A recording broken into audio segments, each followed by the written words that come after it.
10:15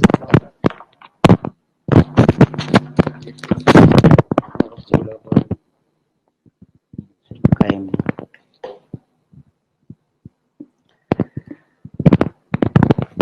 બરાબર. શ્રી સ્વામિનારાયણ ભગવાનની જય, અક્ષર પુરુષોત્તમ મહારાજની જય, ગુણાતીતાનંદ સ્વામી મહારાજની જય, પ્રમુખ સ્વામી મહારાજની જય, મહંત સ્વામી મહારાજની જય, પ્રમુખ સ્વામી મહારાજ શતાબ્દી મહોત્સવની જય. એકવાર શ્રીજી મહારાજે ગુણાતીતાનંદ સ્વામી એમને પ્રશ્ન પૂછતા વાત કરી કે મહારાજ, મારે વાતો કરવી, માંદાની સેવા કરવી, આત્મરૂપે વર્તવું કે ધ્યાન કરવું? ત્યારે શ્રીજી મહારાજે ક્ષણનો પણ વિલંબ કર્યા વગર તરત જ વાત કરી કે તમારે વાતો કરવી. તો જ્યારથી ગુણાતીતાનંદ સ્વામીને મહારાજે આજ્ઞા કરી ત્યારથી પોતે સોપો પડવા દીધો નથી.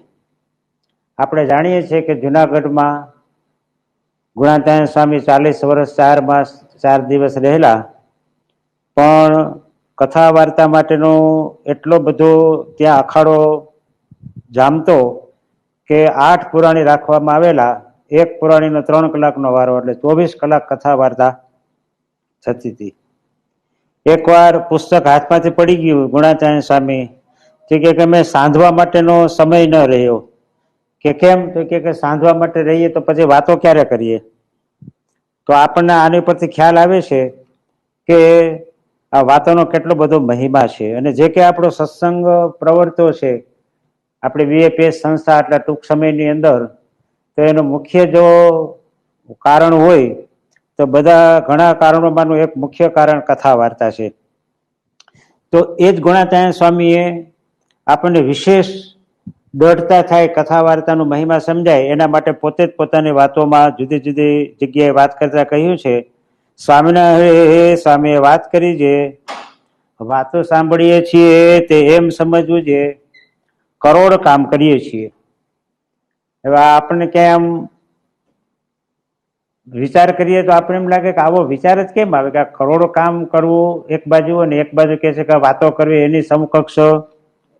પરંતુ આપણને વિશેષ એનો મહિમા દૃઢ થાય, એની ગંભીરતા સમજાય. ઘણી વાર આપણે શું હોય કે ભગવાનનું કંઈ પણ કામ કરવાનું હોય ને એટલે આપણે એને ગૌણ માનતા હોઈએ છીએ, અને બીજું જે કે આપણું વ્યવહારિક કામ હોય, કૌટુંબિક કામ હોય, અથવા તો આપણે જેને પોતાની રીતે અગત્યતા માની હોય તો આપણે એને પ્રાધાન્ય આપતા હોઈએ છીએ. પણ ગુણાતીતાનંદ સ્વામી એક જ વાતની અંદર આપણા બધા જ જે કંઈ સંકલ્પો છે, હમણાં આપણે આગળ જાણ્યું તે પ્રમાણે, તો કહે છે કે ભાઈ આ વાતો કેવી છે, કરોડ કામ કરીએ છીએ. એટલી આની અગત્યતા છે. કારણ કે ગુણાતીતાનંદ સ્વામી કે કરોડ કામ બગાડીને એક મોક્ષ સુધારવો, કદાપી કરોડો કામ સુધરી અને એક મોક્ષ બગડ્યો તો તેમાં શું કર્યું?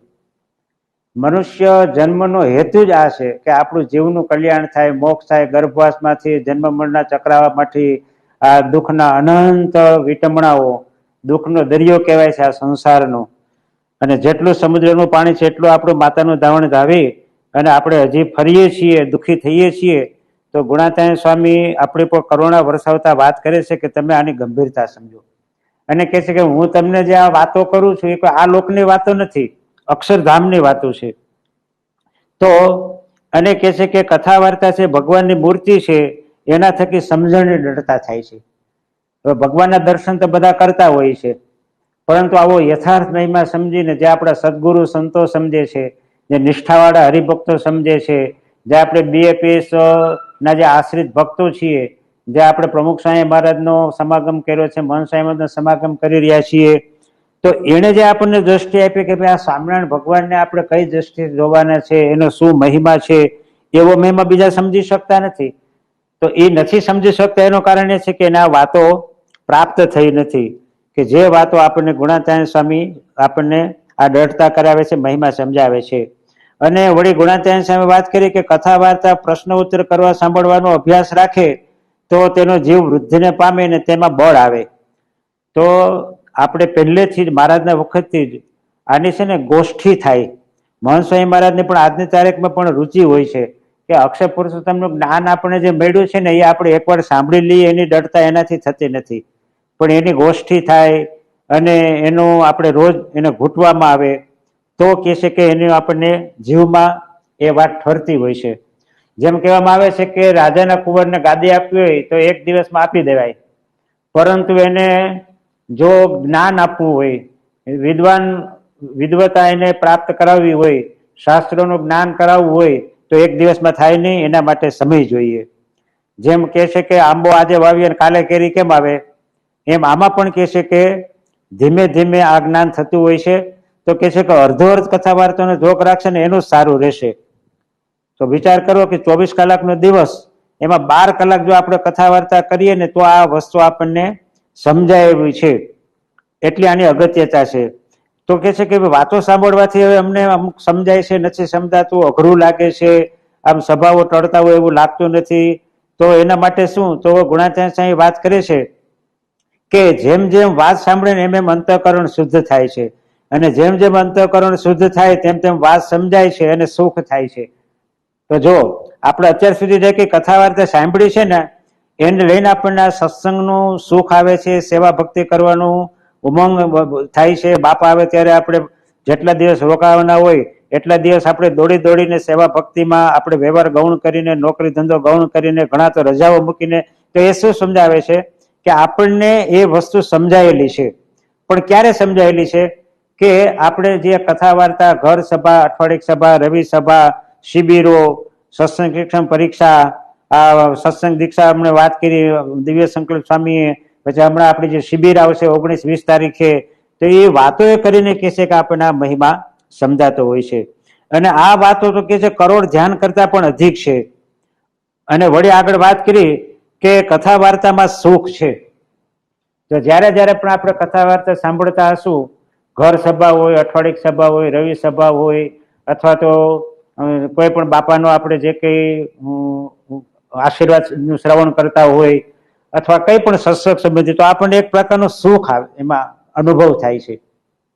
અને જે કંઈ આપણી સાંસારિક વિટંબણા છે, આર્થિક વિટંબણા હોય, કૌટુંબિક હોય, સામાજિક હોય, નોકરી ધંધાની હોય, આપણા સ્વભાવ દોષોની હોય, કાંઈ આપણને માન અપમાન થયું હોય, આ બધું સંસારમાં તો આપણે જોઈએ છીએ કે એવા પ્રસંગો તો આપણે હાલતા ચાલતા બનતા હોય છે. તો એ કથા વાર્તા સાંભળતી વખતે એ બધું જ ભૂલાઈ જાય છે. આપણને પ્રશ્ન તો હોય જ છે, પણ છતાંય ભગવાનને આવા સાચા સંતના, એના ભક્તોના જ્યારે આપણે સમજણનું જ્યારે વાતો સાંભળતા હોઈએ છીએ અને આખ્યાનો સાંભળતા હોઈએ છીએ, એનું સ્મરણ કરીને એની સ્મૃતિ કરતા હોઈએ છીએ કે એમને કેવી સેવા ભક્તિ કરી, કેવી મુશ્કેલીમાં કરી, અને છતાં પણ કહે છે કે ભગવાનમાં દિવ્ય ભાવ રાખ્યો, મનુષ્ય ભાવ આવવા ન દીધો, એના ભક્તનો મહિમા સમજ્યા. તો એને લઈને આપણને એક સમજણની દૃઢતા થતી હોય છે અને એક પ્રકારનું આપણને સુખનો અનુભવ થતો હોય છે. તો વળી ગુણાત્યાન સ્વામી વાત કરે છે કે આ જે સર્વે છે ને સત્સંગ, એ કહે છે કે વાતે કરીને થયો છે. અને એ આપણે હમણાં આગળ વાત કરી તે પ્રમાણે કે જ્યારથી પણ સ્વામિનારાયણ ભગવાને ગુણાત્યાન સ્વામીને આજ્ઞા કરી ત્યારથી એમણે આ સોપો પડવા દીધો નથી, અને અખંડ કથા વાર્તા પોતે કરેલી છે. કે ધામમાં ગયા ત્યાં સુધી પધરામણી અને આ ભગવાનની કથા વાર્તા તેમાં તૃપ્તિ પામ્યા નથી. અને ભગવાનને કથા કીર્તન થતા હોય ત્યારે કહે છે કે ધ્યાન મૂકી દેવું, કેમ જે એમાંથી જ્ઞાન થાય ત્યારે ધ્યાન ટકે. ઘણી વાર આપણને કેવું હોય છે કે પૂજાની અંદર, કથા વાર્તા સાંભળવાની અંદર, એ પછી પરાસભા હોય, રવિ સભા હોય, કે ત્યારે આપણે માળા લઈને બેસતા હોઈએ છીએ. તો એ માળા લઈને બેસીએ તો આપણે ન કઈ માળામાં ભગવાનમાં ધ્યાન આપી શકીએ કે ન કથા વાર્તાના શબ્દોને ગ્રહણ કરી શકીએ, એમાં ધ્યાન આપી શકીએ. તો ગુણાત્યાન સ્વામી વાત કરે છે કે એ વખતે આપણે ધ્યાન ન કરવું. હાથની ચંચળતા મટાડવા માટે આપણે કરીએ વસ્તુ જુદી છે, પરંતુ પ્રાધાન્ય આપણે જે કંઈક વાતો થાય છે એને સમજવા માટે પ્રામાણિકપણે પ્રયત્ન કરવો. તો એ ભગવાનની કૃપાએ કરીને, મોટા પુરુષની કૃપાએ કરીને એ વસ્તુ આપણને સમજાતી હોય છે અને જીવમાં એની દ્રઢતા થતી હોય છે. વળી ગુણાત્યાન સ્વામી વાત કરી કે સોનાના ખોરડા બાળીને પણ આ વાતો કરવા જેવી છે, સાંભળવા જેવી છે. અને એક વાતમાં તો કીધું કે જુનાગઢમાં ગિરનાર પર્વતમાં જેટલા વૃક્ષો છે, કલ્પ વૃક્ષ હોય, પથ્થરો છે, બધે પારસમણી, ચિંતામણી હોય, તો એનો ત્યાગ કરીને પણ કહે છે કે આ એનું કારણ શું છે કે એ બધું કદાચ પ્રાપ્ત થાય આપણને, પણ આપણે આંખ વિચાય જ્યારે મૃત્યુ આપણું થાય પછી કંઈ કામમાં આવતું નથી. જ્યારે આ વાતો કેવું છે કે આ લોકમાં આપણને સુખ શાંતિ મળે અને આપણે મૃત્યુ આપણું થાય, કહેતા કે આપણે આ શરીરનો જ્યારે ત્યાગ કરીએ ત્યારે ભગવાનના ધામની પ્રાપ્તિ થાય. તો આટલી મોટું કામ આપણને આ વાતોથી થતું હોય છે. અને કહે છે કે આ કથા ક્યાં છે? તો કે કથા વાર્તા બદ્રિકાશ્રમમાં, શ્વેતદ્વીપમાં, અક્ષરધામમાં અને આ લોકમાં મોટા એકાંતિક પાસે કહેતા કે મહંત સ્વામી મહારાજ જેવા સત્પુરુષ છે ત્યાં જ કહે છે કે આ આપણને જોવા મળે છે. અને ક્યાં નથી? તો કે જ્યાં વિષય છે ત્યાં કથા વાર્તા નથી. જગતના લોકો આપણે જોઈએ છીએ કે એને વિષયમાં એટલી આસક્તિ છે કે એને કરીને કોઈ ભગવાન બાજુ વળવાનું મન થતું નથી, સત્સંગ કરવાનું, મોક્ષના માર્ગે ચાલી શકતા નથી. તો કે છે કે ત્યાં વાતો આપણને સાંભળવા મળતી નથી. તો આપણી પર ભગવાનને, ગુરુ પરંપરાની કેટલી કૃપા કહેવાય કે પોતે અથાગ દાખલો કરીને, પરિશ્રમ વેઠીને, અગવડ સગવડ વેઠીને, માન અપમાન સહન કરીને, કોઈ દેહની સામું જોયા વગર આપણને આટલી વાતો કરેલી છે, આટલું વિચરણ કરેલું છે. તો આપણને એમાંથી પ્રેરણા મળે છે અને આપણા જીવમાં એટલું બળ આપણે મળ્યું છે. તો એને કરીને આપણે આ સત્સંગ ને કથા વાર્તાને સાંભળવામાં આપણને આટલી રુચિ થઈ છે ને આપણે મને કમને પણ આપણે એમાં જોડાઈએ છીએ. ભક્તજીના મણીમાં નિષ્કળાનંદ સ્વામી વાત કરે છે, પવિત્ર યશ જેની કીર્તિ પવિત્ર ગુણ કહેવાય છે, જે જન કહે ને સાંભળે તે પણ પવિત્ર થાય છે. જેમ ઉપવાસી જનને આવે અમૃતનું નોતરું, તે પીવા પડખમે નહીં, જાણે કઈ વારે પાન કરું. ધન્ય ધન્ય ધર્મ સૂતની પવિત્ર કથા કીર્તિ, દુઃખ હરણી સુખ કરણી, થાય સુણતા સદમતી. સુનિષ્કાળ સ્વામી વાત કરે છે કે ધન્ય ધન્ય ધર્મસૂતની પવિત્ર કથા કીર્તિ, દુઃખ હરણી સુખ કરણી. યોગીજી મહારાજ વાત કરતા ને કે ભગવાનનું જે સ્મૃતિ છે એ દુઃખને હરનારી છે. યોગીજી મહારાજનું જીવન ચરિત્ર આપણે વાંચીએ તો આપણને ખ્યાલ આવે કે એમણે વખતે કેટલા બધા પ્રશ્નો હતા કે બધી રીતે મુશ્કેલી, પણ છતાંય પોતે ભગવાનની મૂર્તિનું મહંત સ્વામી મહારાજ કે ચહ 24 કલાક પોતે લેતા હતા. કારણ કે ભગવાનની સ્મૃતિમાં સુખ છે, પણ આપણને ભગવાનની સમૃદ્ધિ નથી એટલે આપણને જગતના દુઃખો આપણને ભગવાન સુખ લેવા દેતા નથી અને આપણને દુઃખી દુઃખી કરી દે છે. એટલા માટે પેલી વાત કરીને, સત્સંગનો કૃષ્ણ કથા જ પાયો, જો તે કદાપી નબળો જણાયો, સત્સંગ રૂપી શુભ તો હવેલી, પડી જવાની ગણવી વહેલી. આપણને એમ લાગે કે આ શું વાત કરી આમાં? તો જેમ આપણે મકાનનો પાયો છે, જેટલું મકાન ઊંચું લેવાનું હોય તો એ પ્રમાણે એનો પાયો પણ મજબૂત કરવો પડે. એમ કે છે કે આ સત્સંગનો કૃષ્ણ કથા જે પાયો છે, કહેતા કે ભગવાન અને આવા જે સંત છે એનો જે મહિમા છે, એમનો જે એમની રુચિ અભિપ્રાય છે, એ જ્યાં સુધી આપણે જાણીએ ને ત્યાં સુધી આપણને એમાં પ્રીતિ થાય નહીં અને આપણો પાયો અચળ ન થાય. તો અચળ પાયો કરવા માટે કે છે કે ભગવાનની કથા વાર્તા છે. અને નહીતર કે જો કથા વાર્તાનો પાયો નબળો હશે તો સત્સંગ રૂપી શુભ તો હવેલી, પડી જવાની ગણવી વહેલી. એટલે સત્સંગમાં તો કાંઈ થતું નથી, એ તો ભગવાન એમાં તો વિરાજમાન છે, પણ આપણો પાયો નબળો થઈ જાય. કહેતા કે આપણને મનુષ્ય ભાવ આવી જાય, ભક્તનો અભાવ આવી જાય, અથવા તો આપણી જે કઈ ઈચ્છા પ્રમાણે નોકરી ધંધામાં કઈ ખોટ થાય, માન અપમાન થાય તો આપણે સત્સંગ છોડી દેતા હોઈએ છીએ. તો એ સત્સંગનો પાયો આપણો એટલો નબળો કહેવાય અને એ હવેલી પડી ગઈ કહેવાય આપણા માટે. તો આ પ્રમાણે કહે છે કે એક જણ મંદિરમાં 500 રૂપિયા આપીને ગયા તો ગુણાચાર્ય સ્વામી કહે કે એટલા રૂપિયા આપીને જો મંદિરમાં રહીને સંતોનો સમાગમ કર્યો હોત તો એનું કહે છે કે વધારે સારું થાત. શું વધારે સારું થાત? કે એને ભગવાનનો મહિમા સમજાત અને એનો જીવ બળને પામત અને એને તો આ સ્વરૂપની ઓળખાણ થાત, તો અક્ષરધામની પ્રાપ્તિ થાત. એને 500 રૂપિયા આપ્યા તો અમે 5000 આપીશું, 5 લાખ આપીશું, પણ એનાથી અજ્ઞાન એનો દૂર નહીં થાય. એટલા માટે કહે છે કે આ કથા વાર્તાની આટલી અગત્યતા છે. વડતાલની અંદર શ્રીજી મહારાજ પોતે વાત કરતા કહે છે કે કથા વખતે જે વાતો કરે છે તે ભગવાનનો અનાદર કરે છે. હવે આ લોકમાં ક્રિકેટની કોમેન્ટ્રી હોય, વર્લ્ડ કપ રમાતું હોય તોય માણસ બધું ભૂલી જાય છે, ખાવાનું પીવાનું કે બીજું નોકરી ધંધો અને એક બસ વર્લ્ડ કપમાં જેની એકાગ્રતા થાય છે, તો આ લોકની એક ક્રિયાની અંદર પણ જો એને એટલો બધો મહિમા હોય અને બધું ભૂલીને એમાં એકાગ્ર થતા હોય, તો આ તો ભગવાનની વાત છે. તો એમાં કેમ આપણને તૃપ્તિ થાય? એમાં થવી જ ન જોઈએ, અને એમાં આપણે એકાગ્રતા જળવાવી જોઈએ. તો જો મહિમાની ખામી છે, તો કથા વાર્તા વખતે આપણે બીજું કોઈ ક્રિયા પણ ન થાય, બીજી વાતો પણ ન થાય. અને આપણને કથા વાર્તાની અંદર કે છે, યોગીજી મહારાજે પણ વાત કરતા શું કીધું, એકવાર યોગીજી મહારાજના નાડીના ધબકારા વધી ગયા. તો સેવકોએ પૂછ્યું, બાપા આવું કેમ થયું? ત્યારે યોગી બાપાએ શું કીધું કે ગુરુ, આ કથામાં જમાડ્યું ને એટલે. હવે આપણને તો કથા કરવાની હોય, અથવા તો કઈક આપણે આમ સત્સંગની સેવા સોંપાયેલી હોય, અથવા સત્સંગ શિક્ષણ પરીક્ષા આપવાની હોય, અથવા તો હમણાં જે આપણને સ્વામીએ વાત કરી ને કે આપણે પ્રશ્નોત્તરી સત્સંગ દીક્ષા ગ્રંથની, તો એમાં આપણા ધબકારા વધી જાય. પરંતુ અહીંયા યોગીજી મહારાજે શું કીધું કે કથામાં ન જોવાયું એટલે નાડીને ધબકારા વધી ગયા. વળી એક વખત પોતે વાત કરી કે અમને આ જે કે છે કે આ દવા ડોક્ટરને ગોતે છે કે ભાઈ અમારી સારવાર માટે દવા કરાવો, આ કરાવો, પરંતુ કે છે કે અમને તો આ કથા વાર્તાની અંદર જે અડધો રોગ તો એમાં જ દૂર થઈ જાય છે.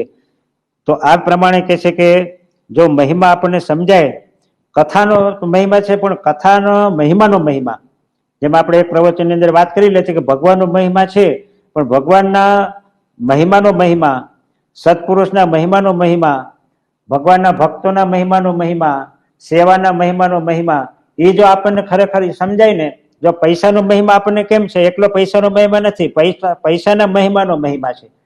કે પૈસાના મહિમાનો મહિમા એટલે શું?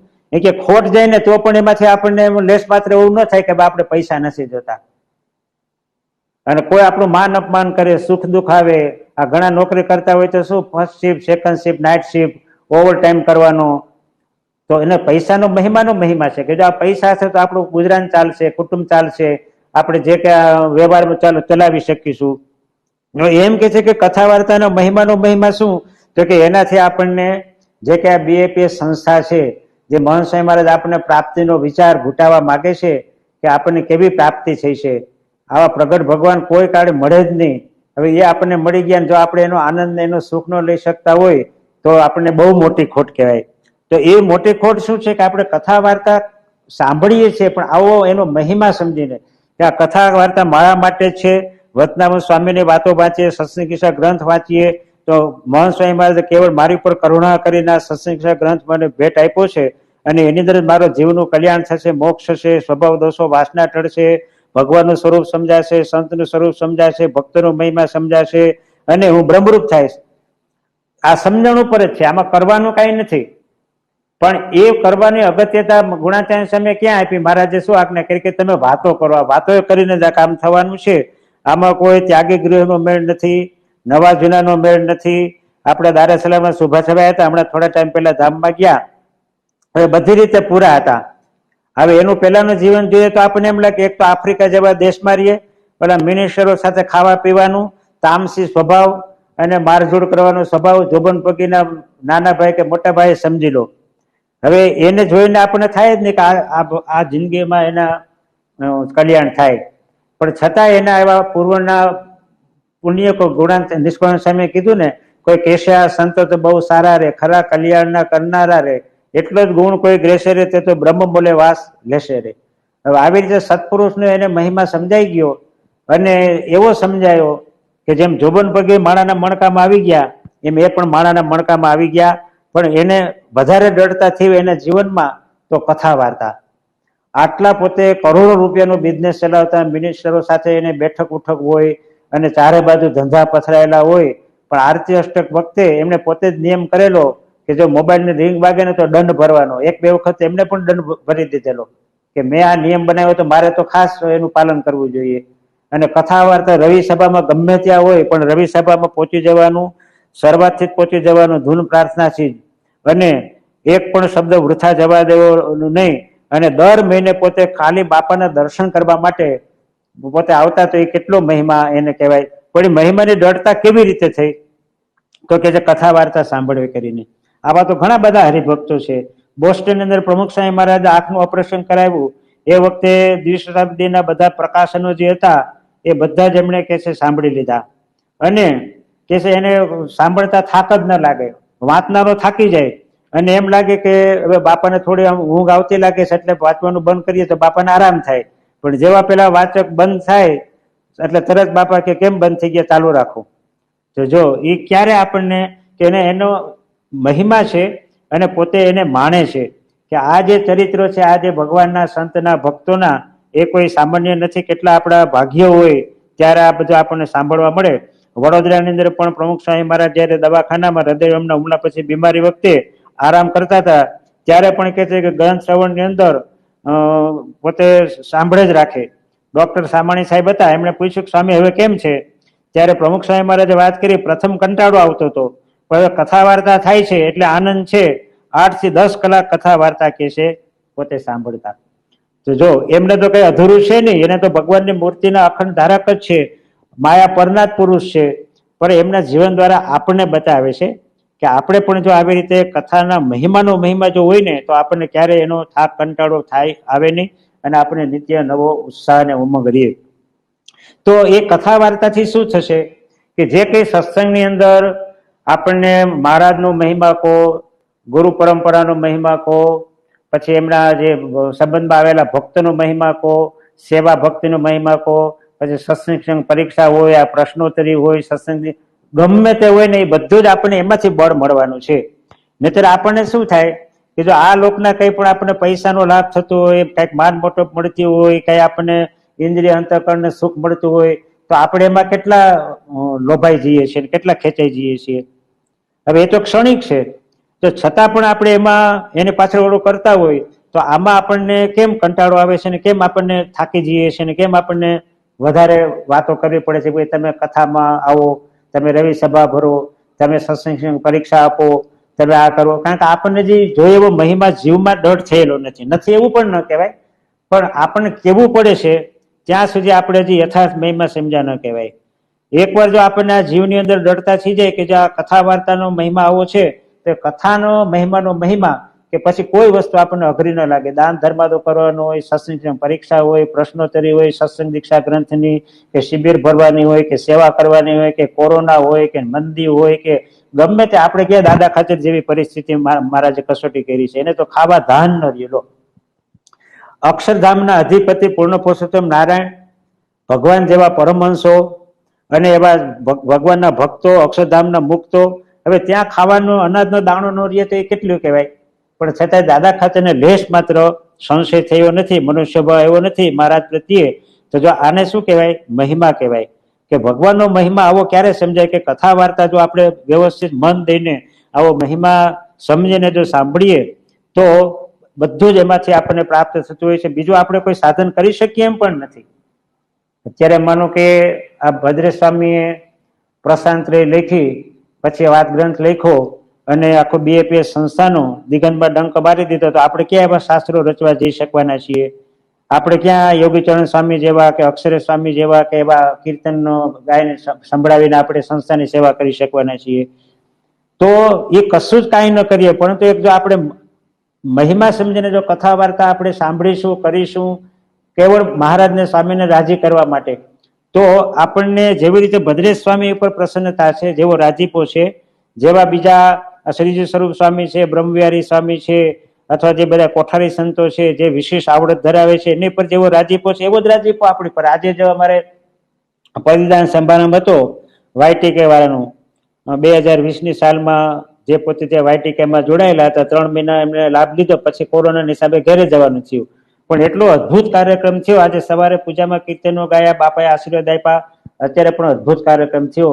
તો અમારે જયારે કાર્યક્રમ પૂરો થયો પછી જયારે હું જમવા માટે ગયો, પછી મેં કોઠાર સાહેબને વાત કરી કે આ લોકોના કેટલા ભાગ્ય કહેવાય કે મહારાજ પ્રમુખ મહંત સ્વામી મહારાજ શ્રીજી મહારાજનું સ્વરૂપ કહેવાય. આખી ગુરુ પરંપરા આપણે એમના દ્વારા પ્રગટ છે. ગુણાતાયણ સ્વામી કહો, ભગતજી મહારાજ કહો, શાસ્ત્રી મહારાજ કહો, યોગીજી મહારાજ કહો, પ્રમુખ સ્વામી મહારાજ કહો, પણ કેટલા રાજી થવા બેઠા છે એમ.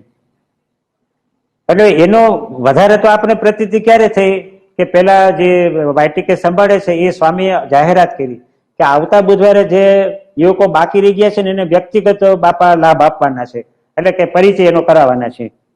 હવે આ કોણે કીધું? બાપાએ કીધું.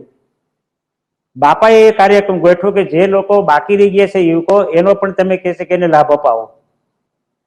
તો આપણને એમ થાય કે આ લોકોને આટલા 4 પ્રકારના સુખ આપ્યા, દર્શન પ્રસાદે મળવું ને વાતો, આમ અઢળક જ, આમ આપણને એમ જ લાગે ને કે જેવી રીતે પરમહંસો ઉપર, બ્રહ્માનંદ સ્વામી, મુક્તાનંદ સ્વામી ઉપર, દાદા ખાતર પ્રભુજી ઉપર જેવી રીતે મહારાજ પ્રસન્ન હતા, જેવો રાજીપો હતો ને એવો જ રાજીપો આજે મહંત સ્વામી મહારાજ આપણને આપી રહ્યા છે. એવો અમને અનુભવ થયો કે આ અત્યારે રાજી થવા જ બેઠા છે મહંત સ્વામી મહારાજ. અને આપણે જે કરી શકીએ છીએ એવું જ આપણી પાસે અપેક્ષા રાખે છે. એવું નથી કહેતા કે નાના તમે અષ્ટાંગ યોગની સાધના કરો, મેં નીલકંઠમણી રૂપે જે તપ કર્યું રીતે તમે તપ કરો, કારણ કે એ જાણે છે કે આપણે કરી શકવાના નથી. પરંતુ એ જ્યારથી ગાદી પર આવ્યા ત્યારથી કહે છે કે ભાઈ આપણે બધાને દિવ્ય ભાવની દ્રષ્ટિ કેળવો, સંપ રાખો, દાસ ભાવ કેળવો, અભાવ ગુણ ન લો. તો કેમ આપણે એનો આપણે ડઢાવ કરી શકતા નથી? કેમ આપણે એનો એક નિર્ણય કરીને આપણે પ્રામાણિકપણે એને પ્રાર્થના કરીને કે ભાઈ હવે મારે કોઈનો અભાવ ગુણ નથી લેવો, હવે મારે સંપ જ રાખવો છે, ભલે બીજા મને મદદ કરે કે ન કરે પણ મારે એને મદદ કરવી છે, એના માટે મારે પ્રાર્થના કરવી છે, એવી ભાવના રાખવી છે, કોઈનો અભાવ ગુણની વાત કરવી નથી, સાંભળવી નથી. અને દાસના દાસ થઈને આપણે તો હજી જીવ દશાવાળા કહેવાય, હજી તો કેટલા સ્વભાવ દોષો ઓળખતા નથી, તો ટાળવાની તો ક્યાં વાત રે બ્રહ્મરૂપ થવાની. હવે મહંત સ્વામી મહારાજ પોતે ભગવાનનું સ્વરૂપ છે, નિર્માણીપણાનું સ્વરૂપ કહો કે હું પરાભક્તિ કહો, દાસત્વ ભક્તિ કહો, બધું જ છે, પણ છતાંય કેટલા નિર્માણીપણે પોતે સહજ રીતે વર્તે છે. જે આપણે વર્તવું જોઈએ હવે એને બદલે એ વર્તી રહ્યા છે. તો આપણો ગુરુ જો આવી રીતે વર્તી શકતા હોય તો આપણે તો ખાલી એમાં કરોડમાં ભાગનું, જેમ શ્રી કૃષ્ણ ભગવાને ગોવર્ધન તોડ્યો હતો, એને એ મૂળ એના બળથી તોડાયેલો હતો, પણ જેને ટેકા અડાડ્યા ને એ ભક્તો કહેવાના. આપણે ખાલી ટેકો જ અડાડવાનો છે કે ચાલો મહંત સ્વામી માં રુચિ આવી છે તો આપણે પ્રયત્ન કરો. આપણું મન તો માનવાનું જ નથી, તો હરામખોર જ છે, એને જ આપણને લક્ષ 84 ગર્ભવાસમાં ભટકાવ્યા છે, એ જ અત્યારે આપણને પ્રગટ ભગવાનનું સુખ નથી લેવા દેતું, એ જ મન ધાર્યું કરાવે છે, એ જ આપણને ભગવાનનું બધી રીતે છે. હવે એનું જો આપણે કયું કરશું તો આ કોરોનામાં ભગવાને રક્ષા કરી છે, પણ ઉપડી ગયા હોત તો ક્યાં આપણે સમજવાના હતા, ક્યારે સમજવાના હતા? તો આ તો મનુષ્ય જન્મ, આવી બીએપીએસ જેવી સાચી સંસ્થા, સાચા ભગવાન, સાચા સંત, સાચા ભક્તો અને સાચી ઉપાસના, અને એમાં આપણને તકે તક મળેલી છે. તો હવે કોઈ પણ પ્રકારનું આપણે આળસ પ્રમાદ રાખ્યા વગર 3 પ્રકારનો જે કુસંગ છે, સત્સંગનો કુસંગ જે મોડી વાત કરતા હોય, અભવગુણની વાત કરતા હોય, ઇન્દ્રિય કુસંગ કહેતા કે આપણું મન ધાર્યું કરવાનો સ્વભાવ હોય, અને આપણને શું કહેવાય, આપણે ઇન્દ્રિય અંતઃકરણના ભાવમાં, દેહના ભાવમાં, જીવ દશાના ભાવમાં, એમાં પંચવિષયમાં લેવાઈ જતા હોય, તો એનું આપણે ખાલી સાવધાની રાખવાની, જાણપણું રાખવાનું. બહારનો કુસંગ તો બહુ આવે, બાપા એટલી કૃપા કરેલી છે કે જેમ ભૂતને વાસડો હોય ને એમ આપણને સત્સંગ પરીક્ષા છે, પછી આ ચાતુર્માસના નિયમો હોય, આ સત્સંગ દીક્ષા મુખપાઠ કરવાનો હતો, હવે આ પ્રશ્નોત્તરી આવ્યો, અઠવાડિક સભા, એટલે 12 તો કુસંગ કરવા કે આપણે જઈ શકીએ એમ છીએ જ નહીં, પણ છતાંય નોકરી ધંધો કરતા હોય તો આપણે જાણપણું રાખવાનું. તો આ 3 પ્રકારના કુસંગથી જ આપણે બચવાનું છે. અને અત્યારે મહંત સ્વામી મહારાજ રાજી થવા બેઠા છે, ભગવાનનું જે પોતે સુખ ભોગવી રહ્યા છે એ સુખના આપણને પણ ભાગીદાર સતીદેહ એવું સુખ આપવા માંગે છે, અને સાધનો કંઈ કરવાના નથી. એક કામ અલ્પ આપણા પ્રયત્નથી પોતે રાજી થઈ જાય છે, અને આપણે સત્સંગ દીક્ષા જેને મુખપાઠ કર્યો, બાળકોએ, યુવકોએ, એની પર પ્રસન્નતા આપણને જોવા મળી. આજે વાયટીકે વાળાનું પણ જોયું, એને બસ રાજી થવા સિવાય બીજું કઈ પ્રોજેક્ટ જ નથી. થોડું પણ તમે ભગવાનને સંત માટે કરો, પણ સાચા ભાવથી, કેવળ એમને રાજી કરવા માટે, તો એ રાજી થશે તો આપણા સ્વભાવો, દોષો, વાસના ક્યારે ટળી જશે આપણને ખબર પણ નહીં પડે.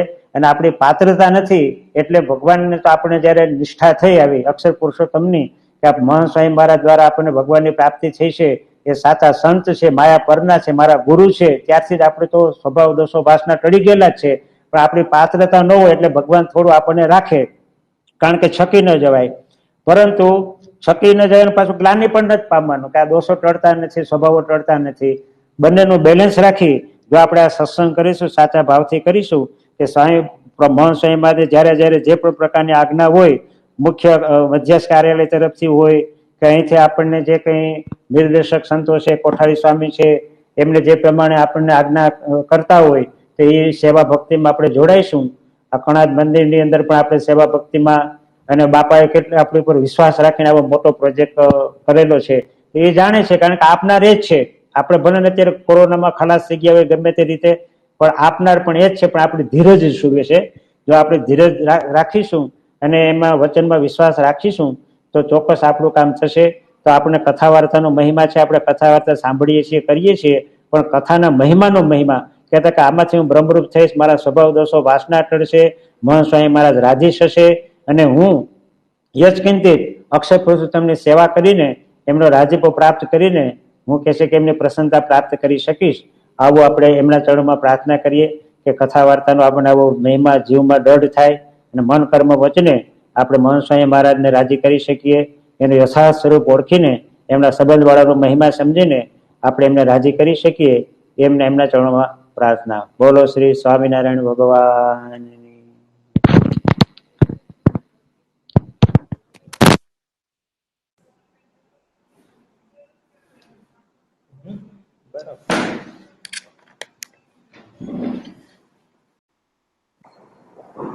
આપણને પૂજ્ય મંગલચરણ સ્વામી સુંદર કથા વાર્તાથી લાભાન્વિત કર્યા. તો આવી જ રીતના આપણને અદ્ભુત કથા વાર્તાનો લાભ દર બુધવારે આપણને આવી રીતના કથા વાર્તાનો લાભ આપણને gg.gg/સુરત પરાસભા આપણી પરમનન્ટ લિંક છે. એના ઉપર આપણને દર અઠવાડિયે આપણને પ્રાપ્ત થાય છે. જુદા જુદા વક્તા સંતો અને વિદ્વાન સંતોને પણ આપણે ઘણીવાર બોલાવતા હોઈએ છીએ. તો આપણે ખાસ નિયમિતપણે આવી રીતના સભાની અંદર આપણે પરાસભામાં ખાસ આપણે જોડાઈએ અને બીજાને પણ આવી રીતના વાત કરીએ તો બીજા બધા પણ આવી રીતના કથા વાર્તાથી બધા ખૂબ લાભાન્વિત થાય. અને આપણો જે સત્સંગનું માળખું છે કે આવી રીતના કથા વાર્તા એ જ સત્સંગનો પાયો છે. તો એ સત્સંગનો પાયો આપણા જીવનમાં દ્રઢ થાય અને જીવનની અંદર આપણે ખૂબ સુખ શાંતિ અને સમૃદ્ધિ પ્રાપ્ત કરી શકીએ. એ જ આપણે ભગવાન સ્વામિનારાયણ ગુરુવરી મહંત સ્વામી મહારાજના ચરણોમાં પ્રાર્થના કરશું અને ધ્યેય મંત્ર અને વિદાય શ્લોક દ્વારા આપણી સભા છે એને પૂર્ણ કરશું.